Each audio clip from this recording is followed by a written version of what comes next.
stakeholders. Then, halfway through our visit, in the wee hours of Wednesday, December 10th, we witnessed the appalling show of force by government forces who turned riot police, bulldozers, and tear gas on the Maidan demonstrators as they sang hymns and prayed for peace. Ukrainians of all ages and backgrounds flooded to the Maidan to protect it. Secretary Kerry wasted no time in expressing the United States' disgust at this decision of the Ukrainian government, and by morning the riot police had been forced to retreat. Later that same day, I spent more than 2 hours with President Yanukovych. It was a tough conversation, but also a realistic one. I made absolutely clear to him on behalf of the United States that what happened December 10th, and more generally what has been happening in security terms, is absolutely impermissible in a European state, in a democratic state. But I also made clear that the United States believes there is a way out for Ukraine, that it is still possible to save Ukraine's European future, and that is where we wanted to see the President lead his country. And that was going to require immediate steps to de-escalate the security situation and immediate political steps to end the crisis and get Ukraine back into a conversation with Europe and with the International Monetary Fund.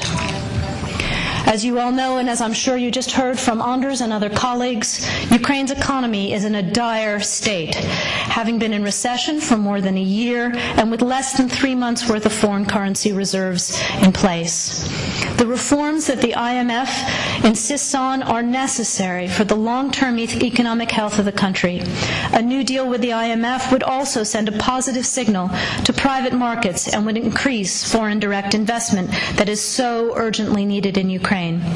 Signing the association agreement with the EU would also put Ukraine on a path to strengthening the sort of stable and predictable business environment that investors require. There is no other path that would bring Ukraine back to long-term political stability and economic growth. We also commend the EU for leaving the door open on the association agreement and for continuing to work with the Ukrainian government on a way forward. The Ukrainian parliament has already passed some 18 separate pieces of required legislation in advance of the Eastern Partnership Summit in Vilnius.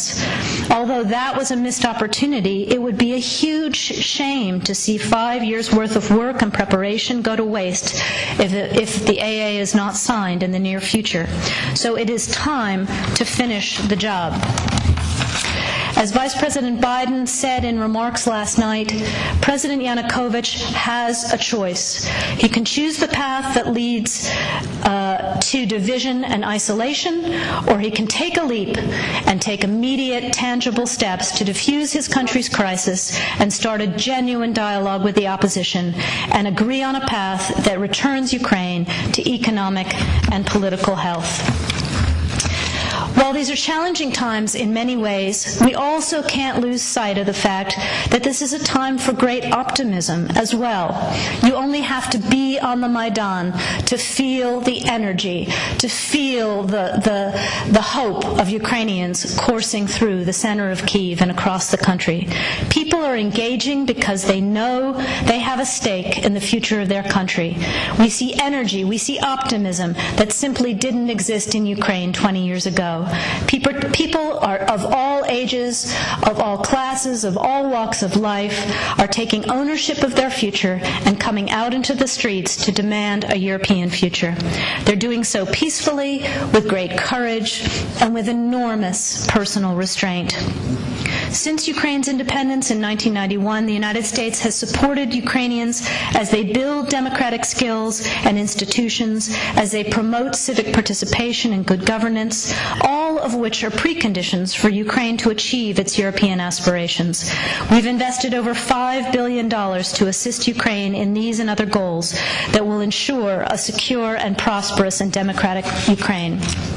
Today, there are senior officials in the Ukrainian government, in the business community, as well as in the opposition, civil society, and the religious community who believe in this democratic and European future for their country. And they've been working hard to move their country and their president in the right direction. We urge the government, we urge the president to listen to these voices, to listen to the Ukrainian people, to listen to the Euromaidan, and take Ukraine forward. The support of the people in this room is absolutely essential.